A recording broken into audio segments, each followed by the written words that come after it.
A lot of this isn't going to make sense to you, and I'm sorry about that. I'm just going to start at the beginning, with the house.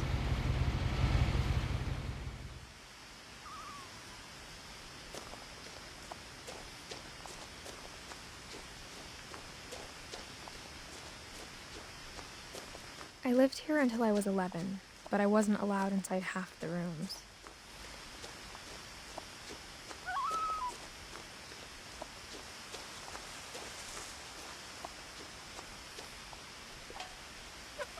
Inside the mailbox were bills from 7 years ago, marked urgent, open immediately.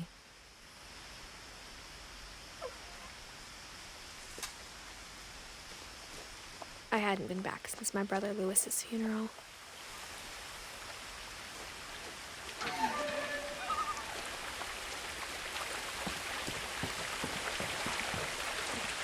In her will, my mother left me a key but didn't tell me what it unlocked.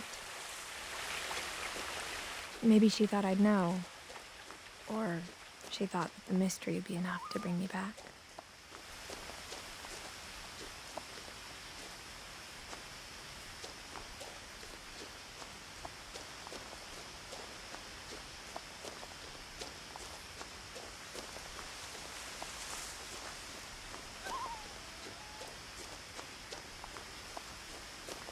No one had driven this way in a long time, but I saw a few hoof prints.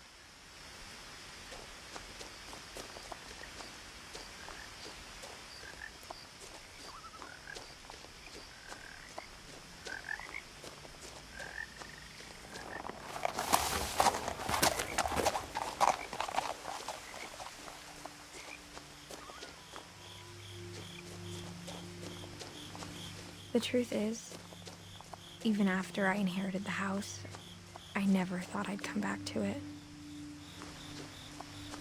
But now I had questions about my family that only the house knew the answers to.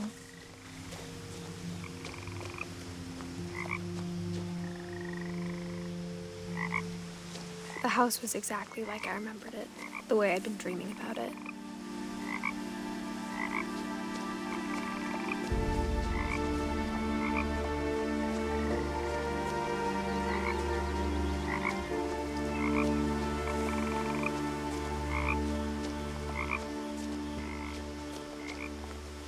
The woods around the house have always been uncomfortably silent, as if they're about to say something but never do.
As a child, the house made me uncomfortable in a way I couldn't put into words.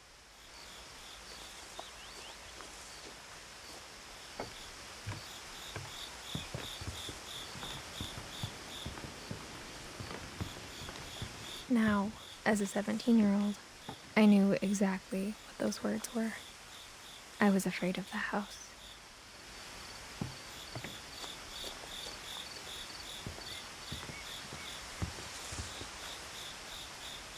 I hoped the key might unlock the front door. It didn't.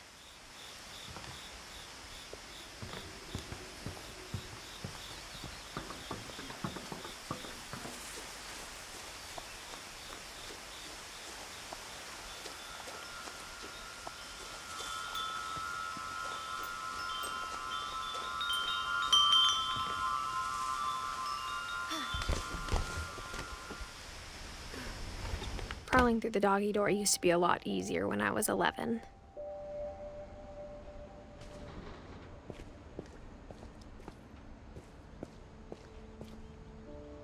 The power had been turned off the night we left.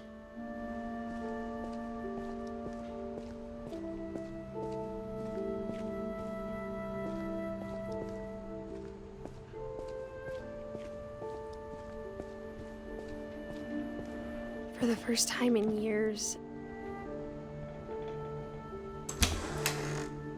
I felt like I was home. But instead of a family, there were just memories of one.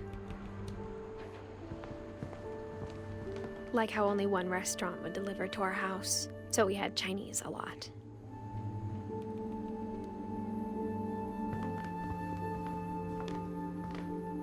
Or how after Louis started working at the cannery, we all got sick of eating salmon. Except our cat, Molly.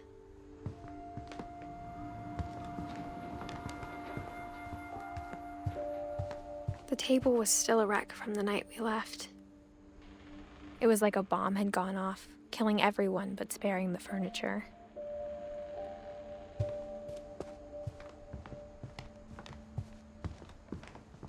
My mom was the only one of us who could imagine Great-Grandma Edie living in a nursing home.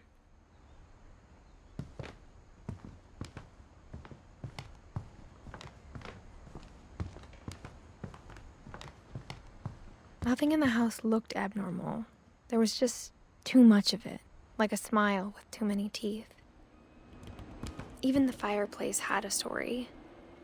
Edie told me the bricks came from the original house, after it sank.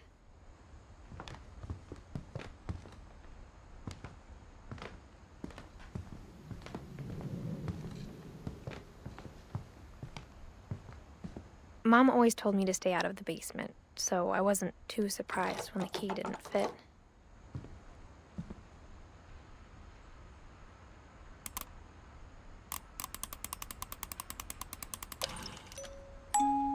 Great-Grandpa Sven built a music box for Barbara, along with the rest of the house.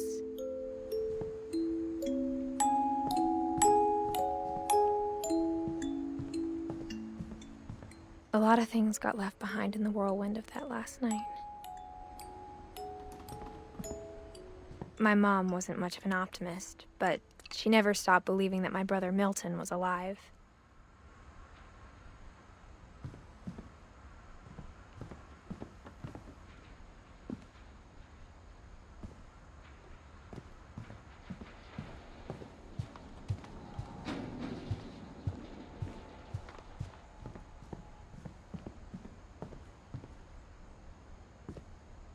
After Milton disappeared, Mom sealed up all the bedrooms. Then Edie retaliated and drilled peepholes.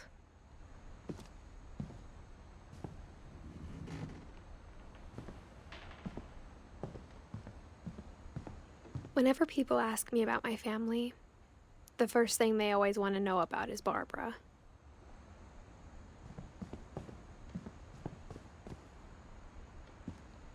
Mom must have locked the third-floor stairs on the night we left.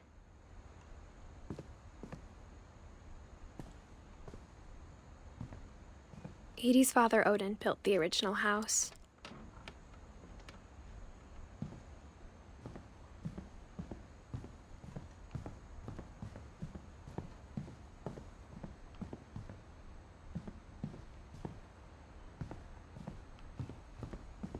I spent a lot of time playing in Great Uncle Walter's room. I think my mom sometimes regretted not sealing it up. Lewis told me there were secret passages, but I never believed him.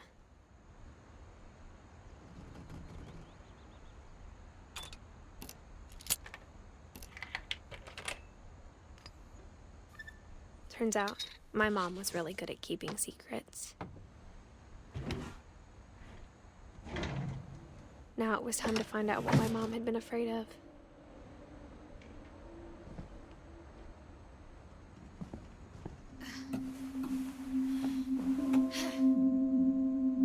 From the paintings on the wall, it was clear my brother Milton had been here before me.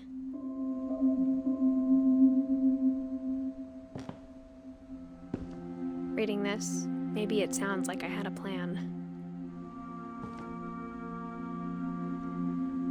But I had no idea what was behind that door.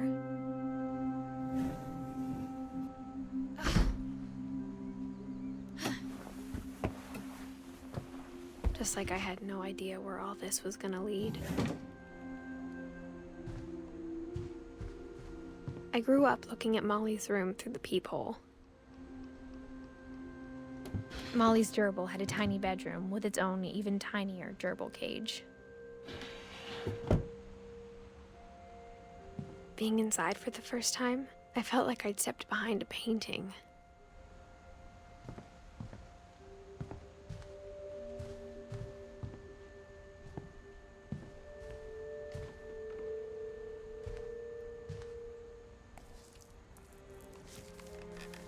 December 13th, 1947.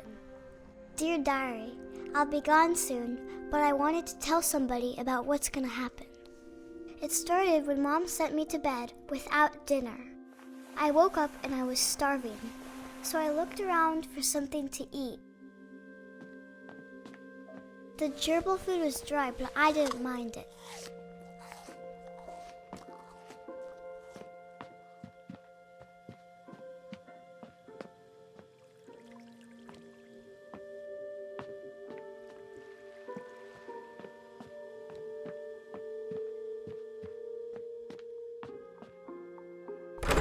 Mom, can I come out now? Sweetheart, it's late. Go to sleep.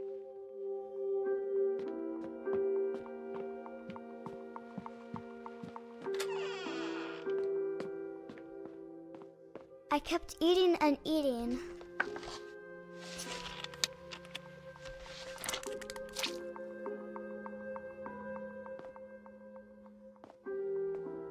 I ate a lot of things that night.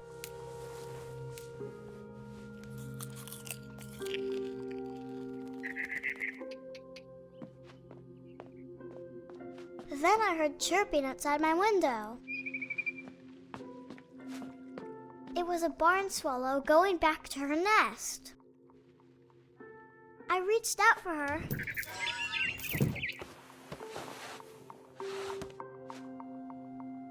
And suddenly, I was a cat.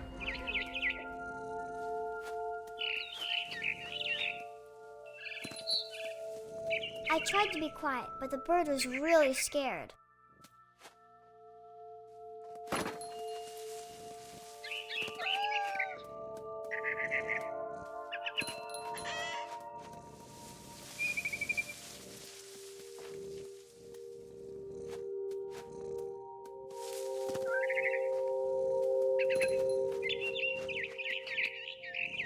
Mom and Dad didn't even look at me.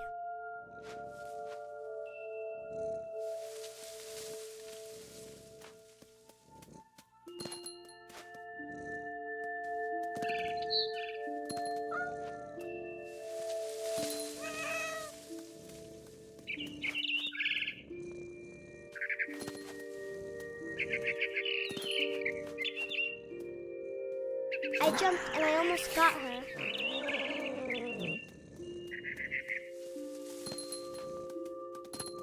I could tell she was getting really tired.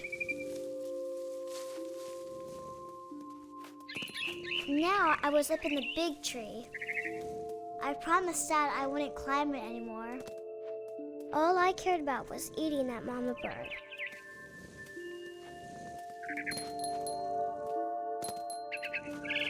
I gobbled her up. Suddenly, I was an owl. First, all I heard was the wind. Then I heard little teeth nibbling in the grass.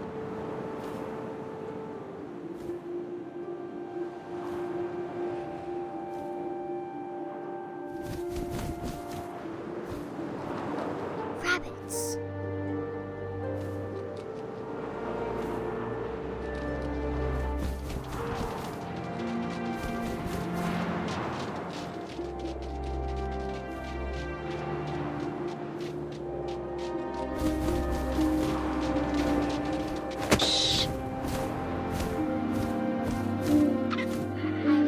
His face looking up and seeing mine through my talons.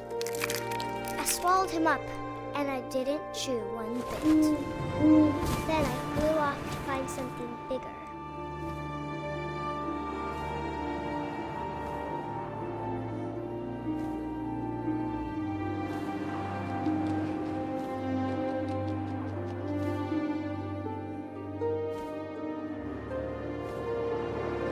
A mama rabbit.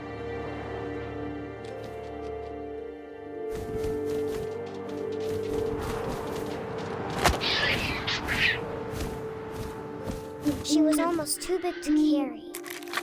I started choking, but I couldn't stop eating. And suddenly, I was a shark.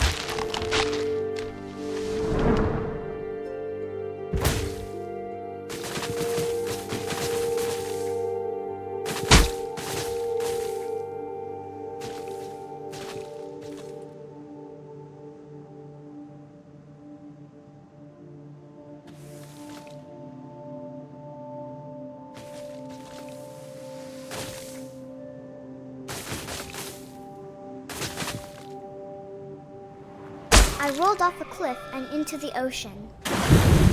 Now, I was hungrier than ever.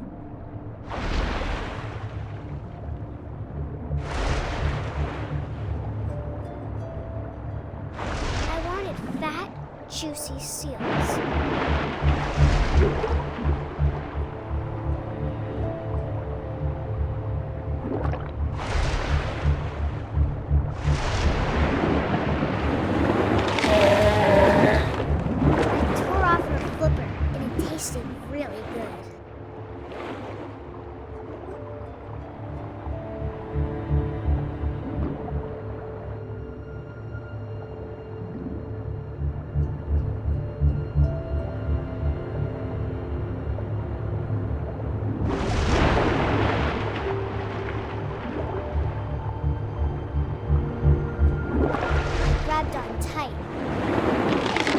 So hungry, I jumped out of the water.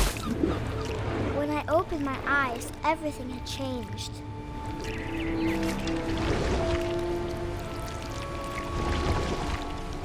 Now I was a monster, and I smelled people everywhere.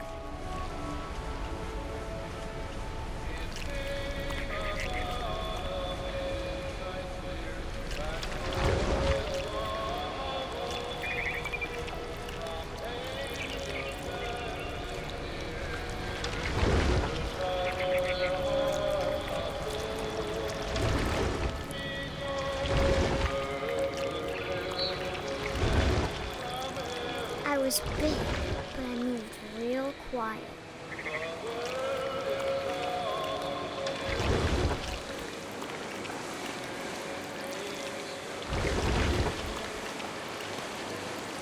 I wanted to stop, but also I didn't.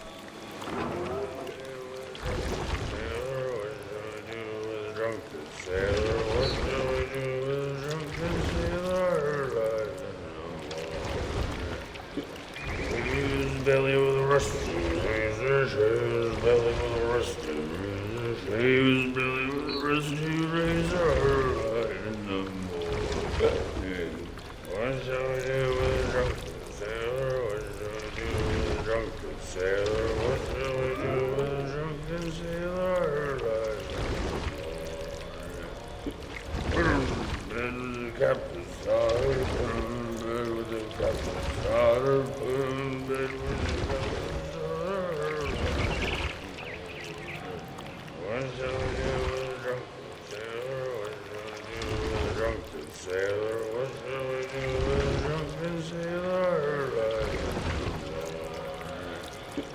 Stuck with a longboat till he's sober, stuck with a longboat till he's sober, stuck with a longboat till he's sober. What shall we do with a drunken sailor? What shall we do with a drunken sailor? What shall we do with a drunken sailor? Put him in the scuppers of the hose, I got him. Put him in the scuppers of the hose, I got him. Put him in the scuppers of the hose. After the last passenger, I was still hungry. And across the water, I smelt something new. Something I had to have, so I swam towards it.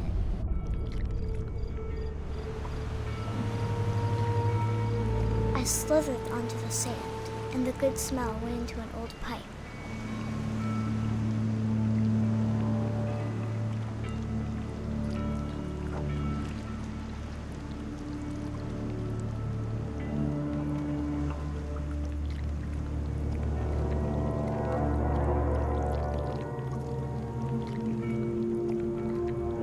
I got closer and closer.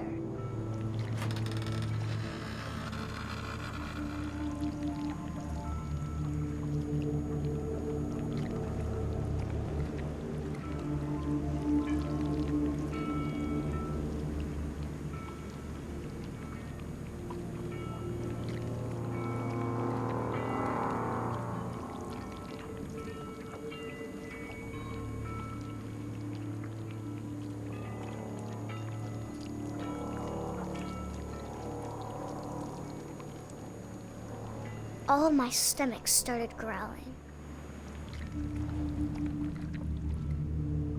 And suddenly, I was me again. I held my breath for a long time, but I couldn't hear anything. I think it's waiting for me to fall asleep.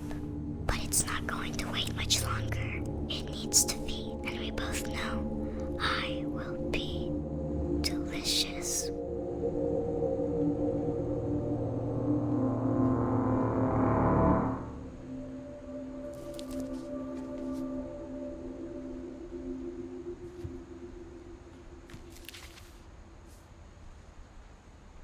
I'm not sure if I believed all of that, but I'm sure Edie would have.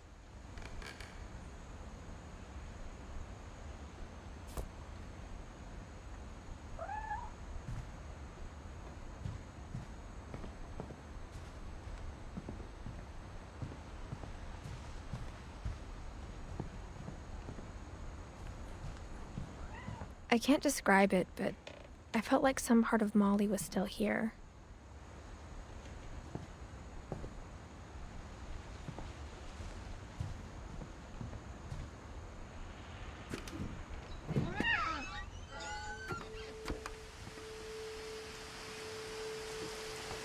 This will be obvious later, but my mom never told me any of these stories.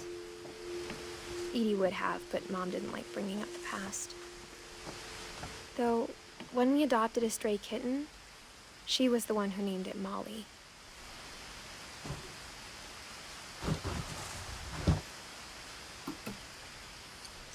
I spent a lot of time in Great-Grandma Edie's room.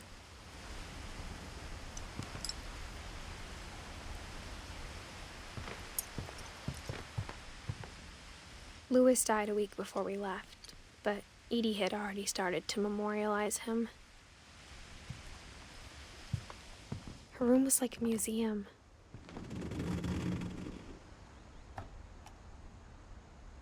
For 500 years, the Finches have been famous throughout Norway for their fortune and misfortune.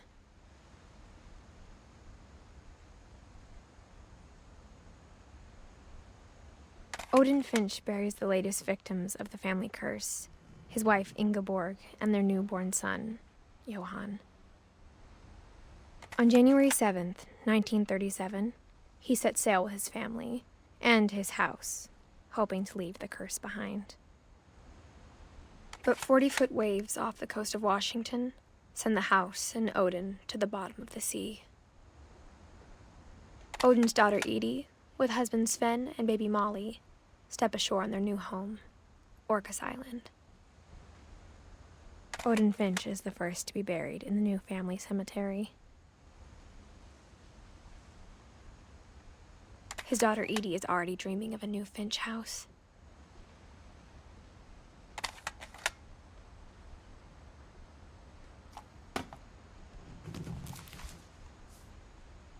Whatever's wrong with this family, it goes back a long ways.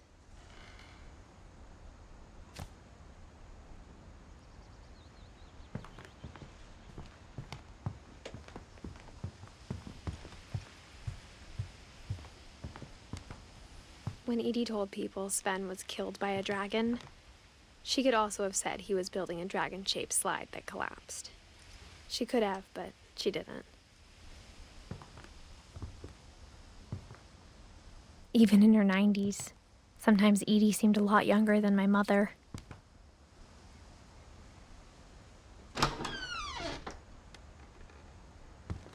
The only trace Grandpa Sam's first wife Kay left on the house was the pink bathroom.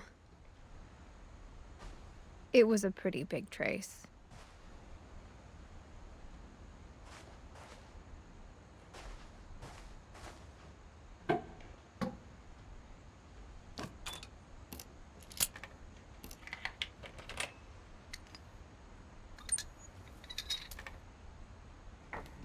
There's a secret in this bathroom.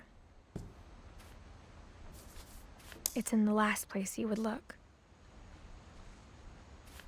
It isn't in the cupboard.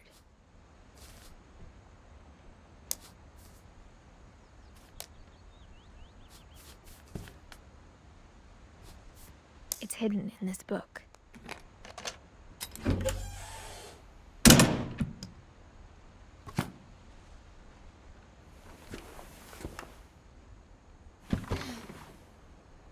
Sven gave Sam an old camera he'd refurbished.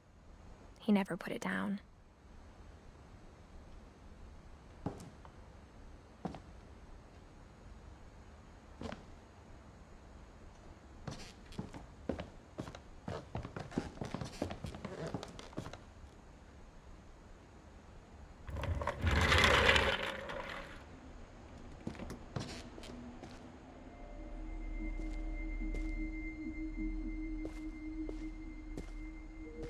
I knew Grandpa Sam had a twin.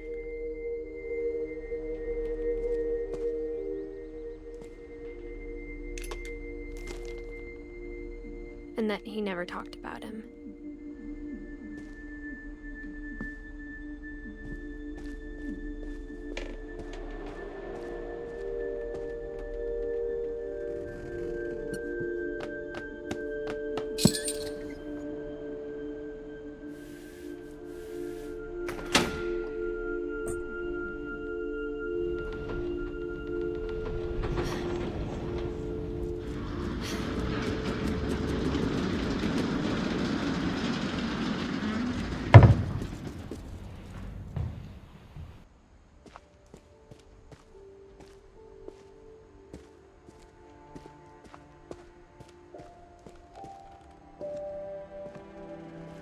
I guess my grandpa didn't like history any more than my mom did.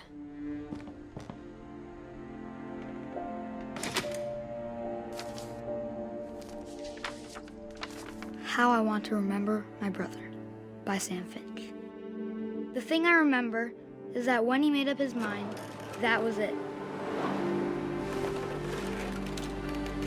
My brother said he'd die before he ate another mushroom, and he did. At Barbara's funeral, we swore we'd never be afraid again, and he wasn't. I think Calvin always wanted to fly. Sam! Calvin! Dinner's ready! Coming! But that day, he finally made up his mind to do it. I told him going around was impossible. Maybe if I hadn't said that.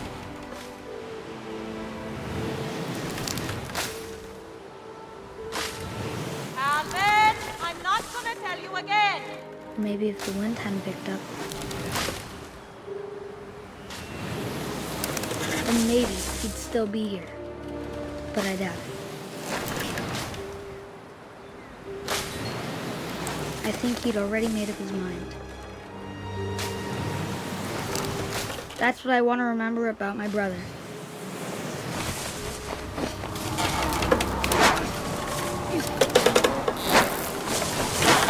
The day he made up his mind to fly. And he did.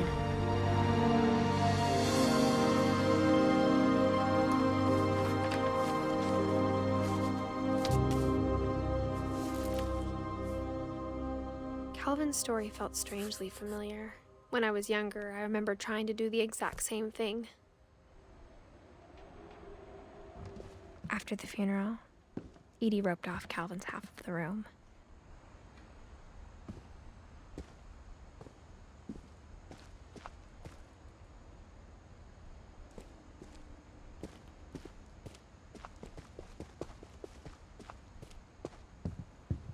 The passages were a pretty tight fit. They'd obviously been built for smaller hands and bellies.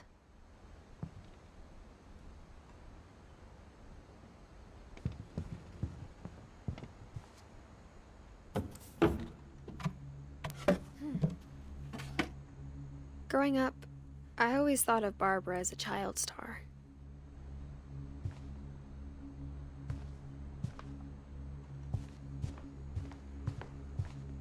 I never thought about how hard it must have been for her afterwards.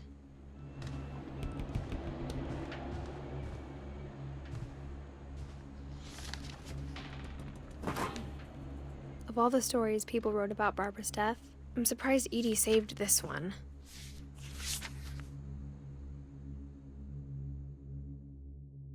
Old Jack here with another ghastly tale inspired by America's most unfortunate family.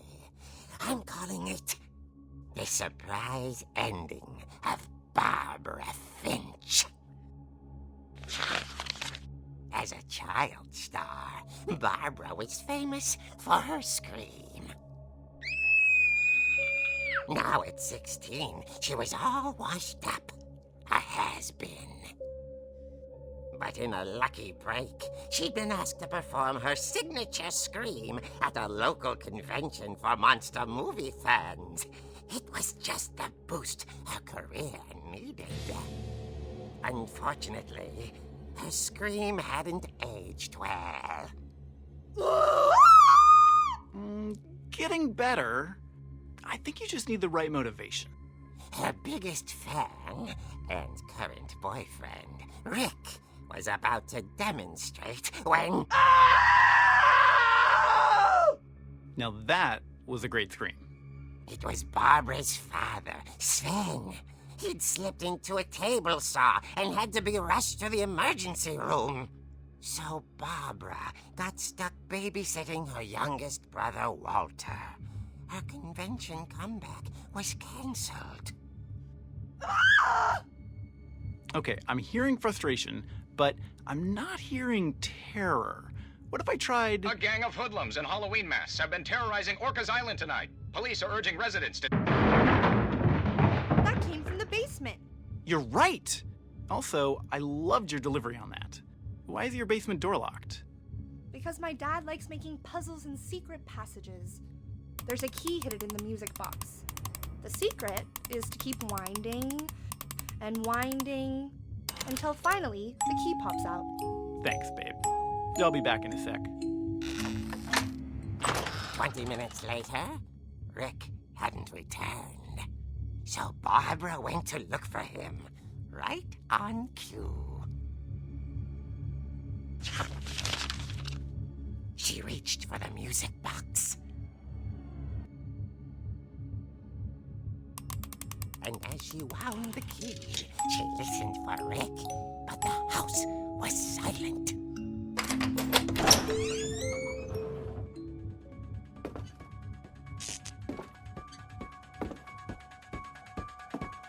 She found Rick's crutch and imagined the worst.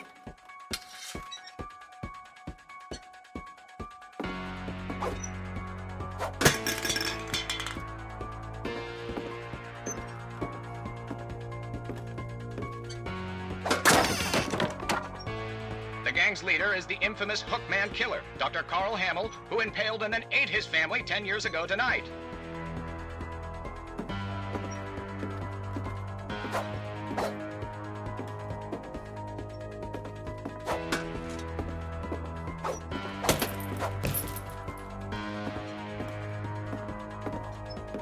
The old fridge rattled and grew still.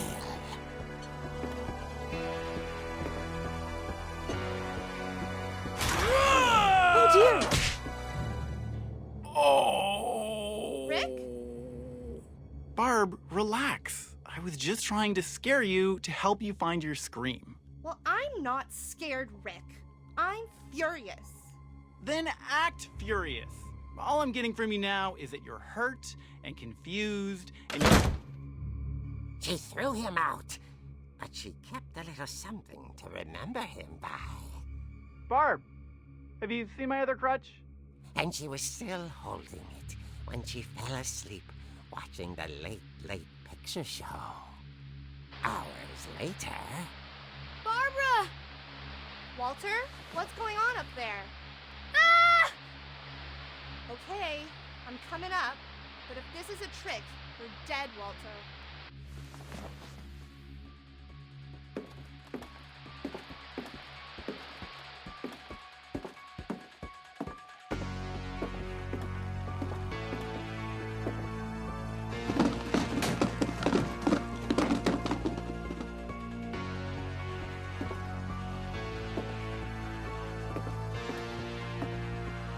Walter, are you there? Walter had vanished, but his bedside radio was still on. Orcas Island police describe the man as 6 feet tall, with a steel hook for a hand. Residents are urged to lock all doors and windows and notify the police of any suspicious activity. Barbara turned, saw the hook man, and was speechless. He was quite smashing. And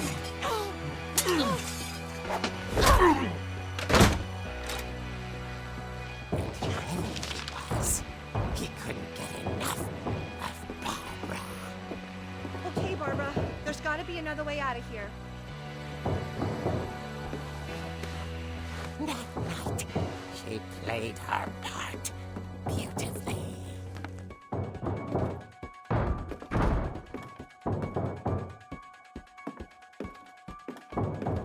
Molly's door hadn't been opened in years. The hinges groaned.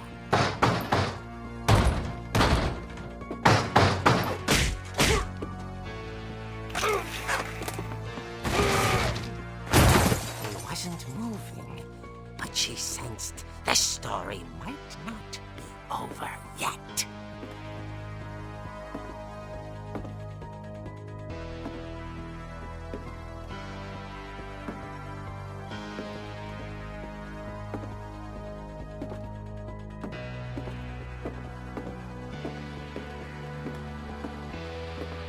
The hookman had vanished.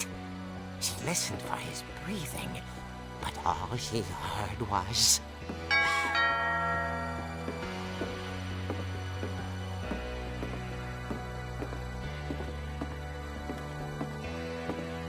At the door, she heard whispering. It was coming from inside the house.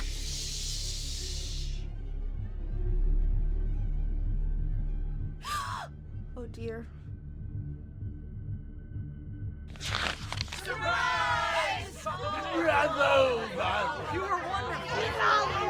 The monsters had come to surprise her. For Barbara, it was a dream come true. Then she saw what kind of monsters they were, and she realized what was about to happen. She was going to be famous. And with her final breath, Barbara Finch gave the performance of her life.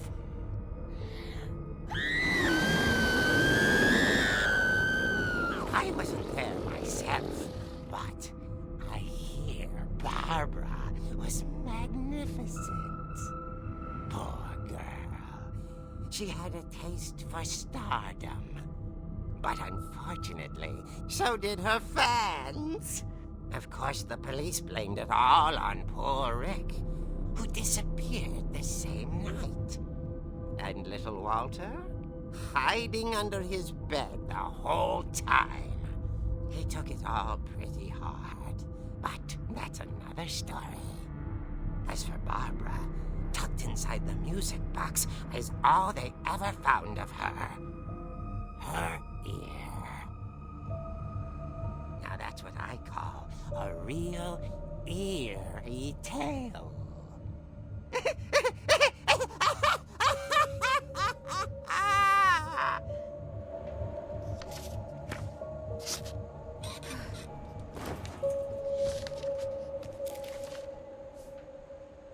Edie told me all Barbara wanted was to be remembered, as absurd as that comic was.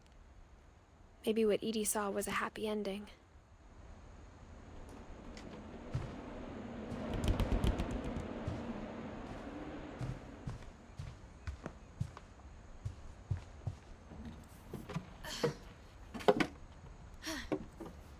I guess now I know why Mom didn't like me playing with the music box.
Mom said the basement was off limits, unless I wanted another tetanus shot.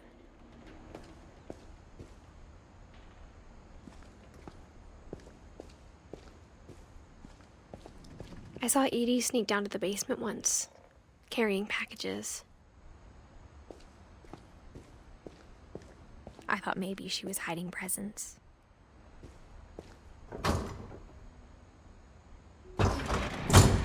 It turned out she was hiding a lot more than that.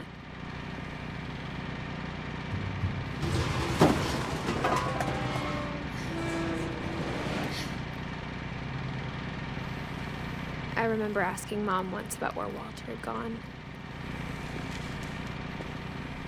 She said after Barbara died, he got as far away as he could. If there's a pattern in all these stories,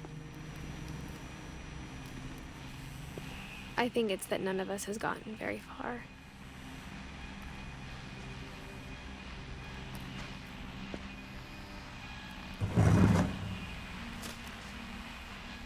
Goodbye, everyone.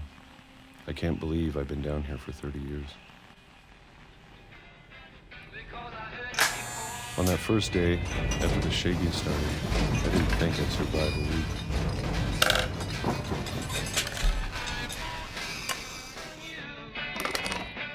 But after a few days, I settled into a routine. That's what kept me sane. Having a schedule, living for today. I always expected to be dead tomorrow. But if you wait long enough, you get used to anything.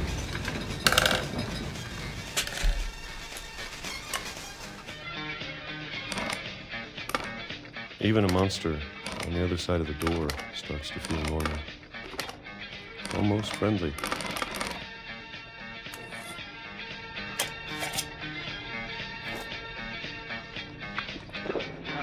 And then one day, everything just stopped. Whatever that thing was, it was gone. Maybe it got tired of waiting. Or maybe I just got tired of being afraid.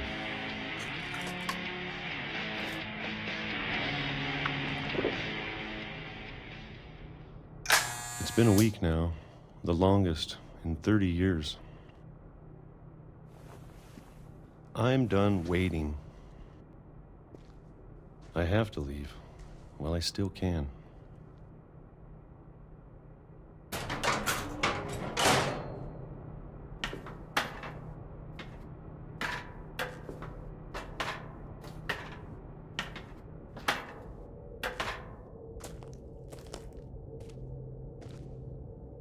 I know it's out there somewhere. Whatever killed Barbara and Molly and Calvin.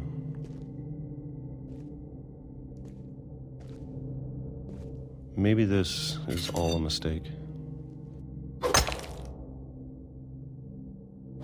But I need to stop living the same day, even if it kills me.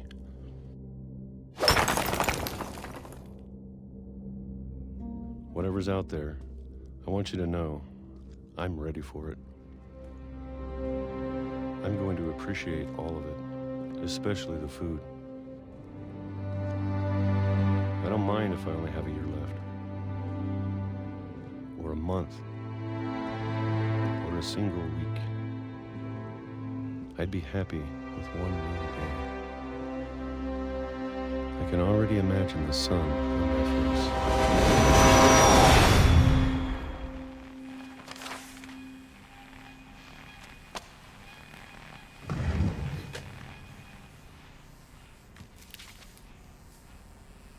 Walter died when I was 6. I can't believe my mom never told me he was down here. I'm sure my mom was trying to protect me.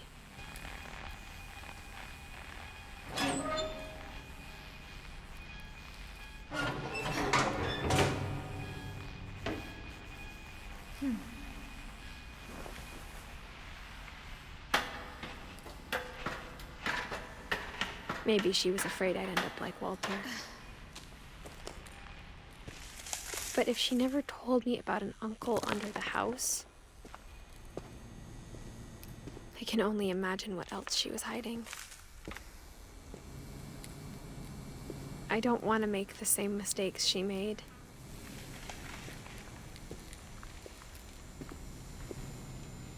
Trying to bury something that's still alive.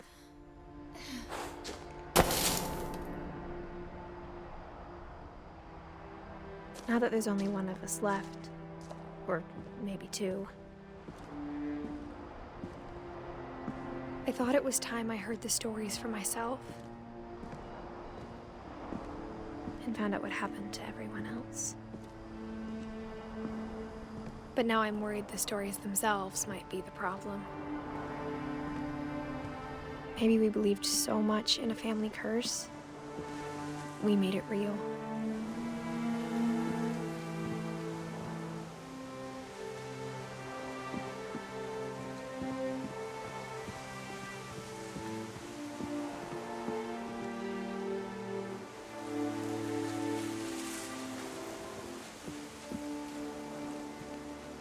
I don't know if I should even be writing this.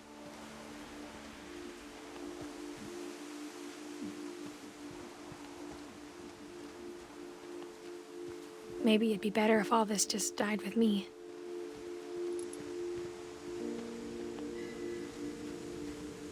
But I thought you should know about your family.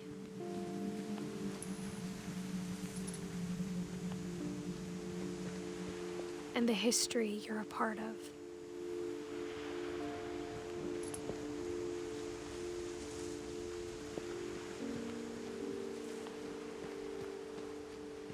Though to be honest, I feel as lost as you probably do right now.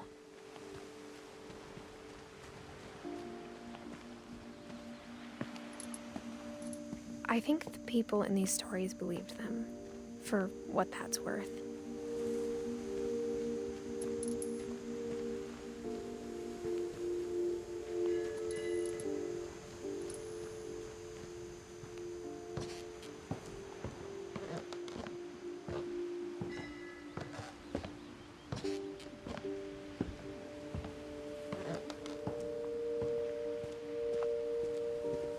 And when you look at the house, that history of imagination and stubbornness and madness, any of it seems possible.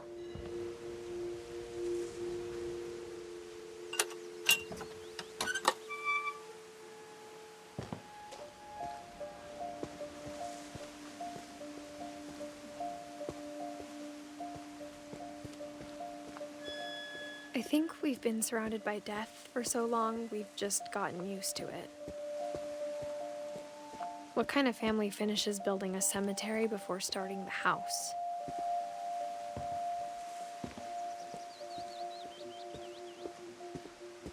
It's embarrassing for me to admit this, but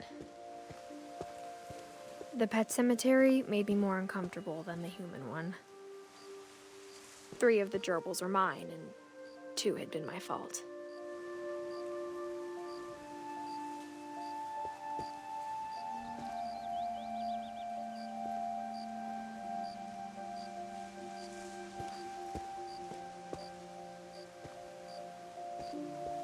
Sven built the house, but it was Edith who designed the cemetery.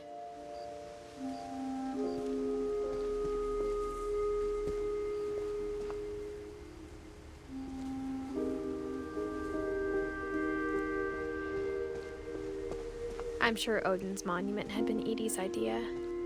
My mom was always trying to move on, but for Edith, the past never went away.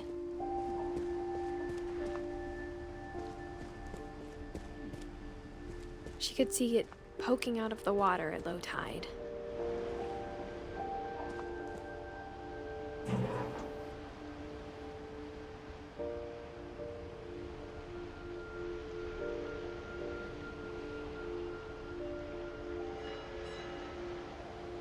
Edith said she dreamed about the old house every night.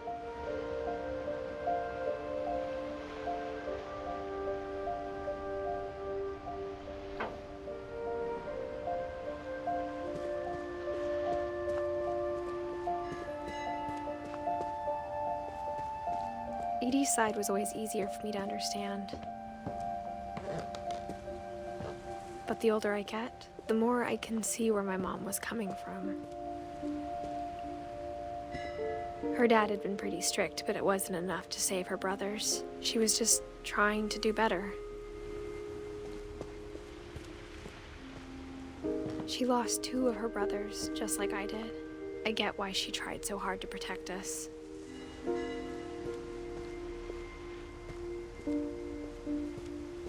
We never found Milton's body, so my mom insisted we were putting up a monument, not a tombstone.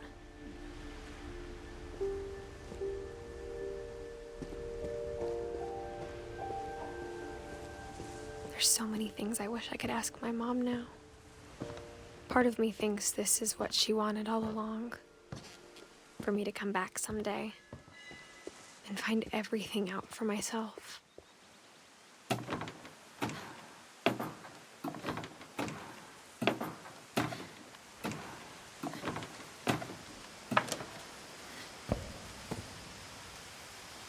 But looking back on it now,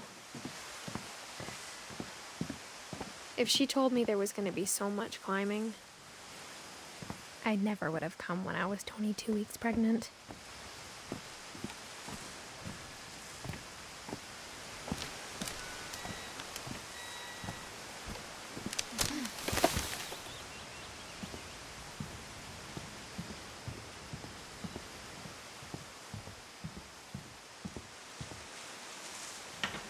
I never met Grandpa Sam, but I think he and my mom had a lot in common.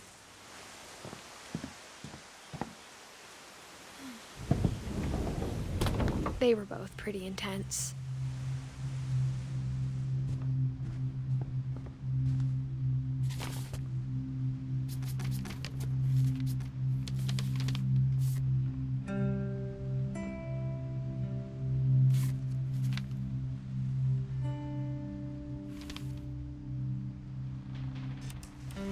Dawn, I promise, you'll never forget this weekend. Yes, sir. These memories are gonna last a lifetime. Hmm? Perfect. Am I gonna have to shoot anything? It's gonna rain the whole weekend, isn't it? I will never forget this weekend, Dad. That's the spirit. Okay, got it. I'm gonna take some pictures, okay? Just be careful. The camera's older than you are.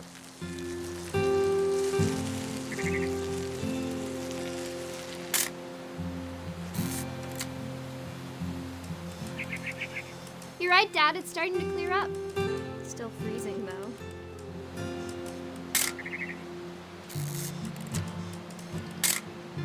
Aw.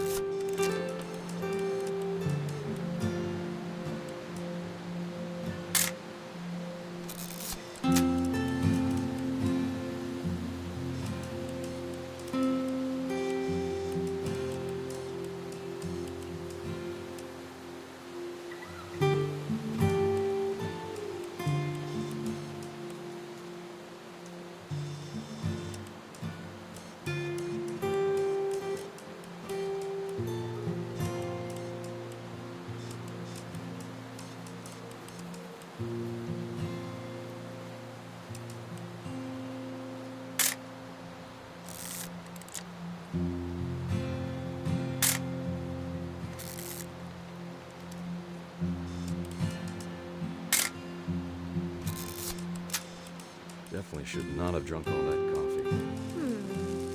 Hold still. Hey! That's a keeper. I'm just saying, I'm not always gonna be here, Don. You'll need to remember this stuff, if you want to survive. I'll be fine, Dad.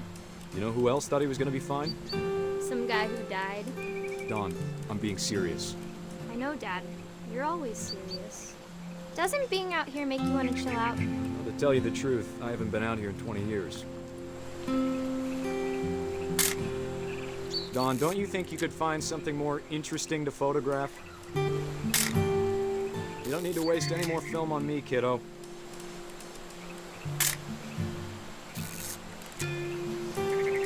Last time I was with my brother Calvin. Man, that was a great trip. Your grandpa Sven taught us how to fish. Dad! Good eyes, Don.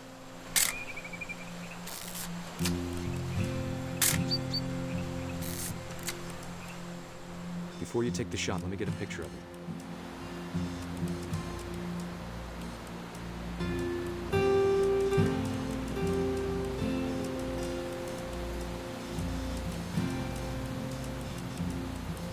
Dad, I... Just breathe. Turn off your imagination. Focus on your target.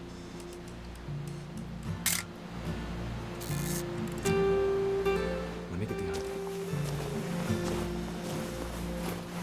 Do I have to do this? Don, you don't have to do anything. But if you want to survive, you'll need to be strong. Great shot, Don!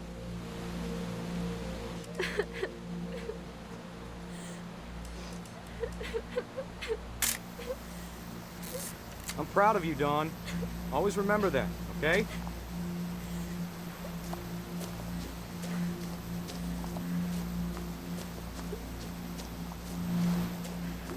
Dad, it's twitching. I think That's it's totally so- normal, Dawn. Just focus on the camera. Try not to think about— Dad!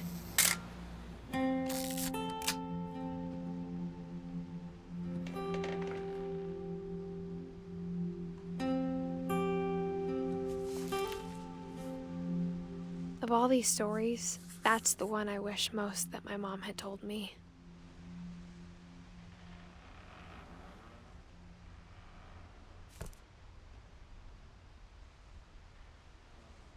Sam spent his life shooting photos, but Mom said he got nervous being in front of the camera.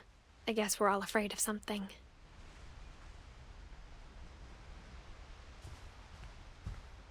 Instead of hiding from death, Sam seemed to go out of his way to meet it.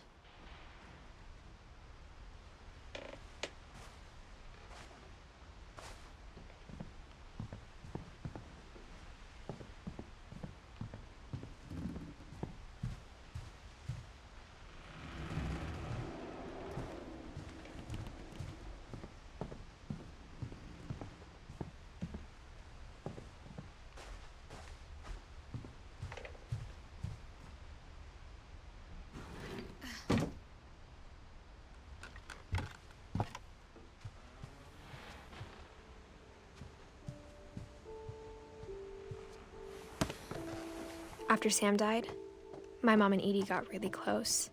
They'd both lost a lot.